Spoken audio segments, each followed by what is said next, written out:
When I was a teenager, I was thumbing through some old photo albums and I stumbled across a picture of my grandparents' wedding.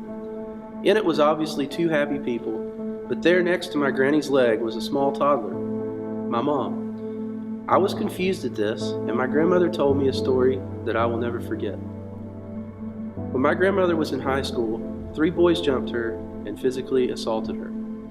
One in particular carried out a terrible act, and save for the growing remorse of one of the boys, who knows how far it could have gone. My mom was conceived that day.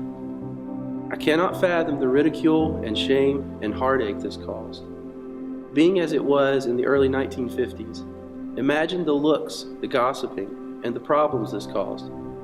I can't fully imagine what it was like, but I do know that in today's culture, she would not have been without hearing from everywhere to not go through with the pregnancy, to be told that it was okay not to carry the child to term. But my granny was no ordinary girl.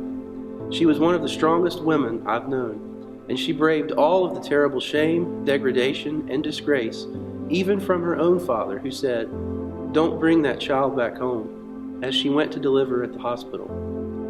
God bless my grandpa, as later on he loved my grandmother after all of these events, and loved my mom as his own. My grandmother chose life, and with God's grace and love, trusted in Him to work out all these things for good. I've always had a level of music ability.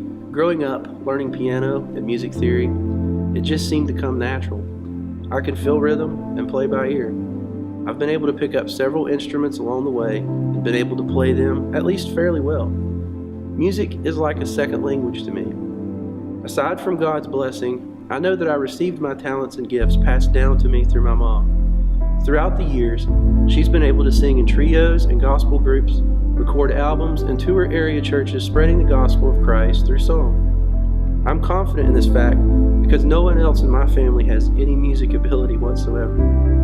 This made me wonder, where did this all start? I've come to learn that the boy who committed that terrible act to my grandmother was actually an accomplished musician. He comes from a family filled with musical talent and abilities. In fact, he is related to a family music group that is somewhat well known and recognizable by name if it were told. You see, God has a plan. Through terrible tragedy and shame can grow life and blessings. Through the darkest of circumstances can bring about the light and the glory of Christ. We just have to be trusting and filled with the undeniable truth of the sovereignty of God. I'm proud to say my granny was, for nothing else can explain how to get through such an awful time of life. She chose life as it is a sacred gift from God, and how through my mother's life, His word and truth were spread through the musical abilities she was given. And now through my life, along with all of the other great people on the praise team, I'm able to help lead others in worship and create brand new songs and music in collaboration with others here at Lewis Memorial Baptist Church. My hope and prayer is that we never take life for granted, as each one is precious to Jesus. It is our duty to protect and cherish life, from the oldest in our midst to the one who has just been conceived. God has a plan. Let's honor the sanctity of human life.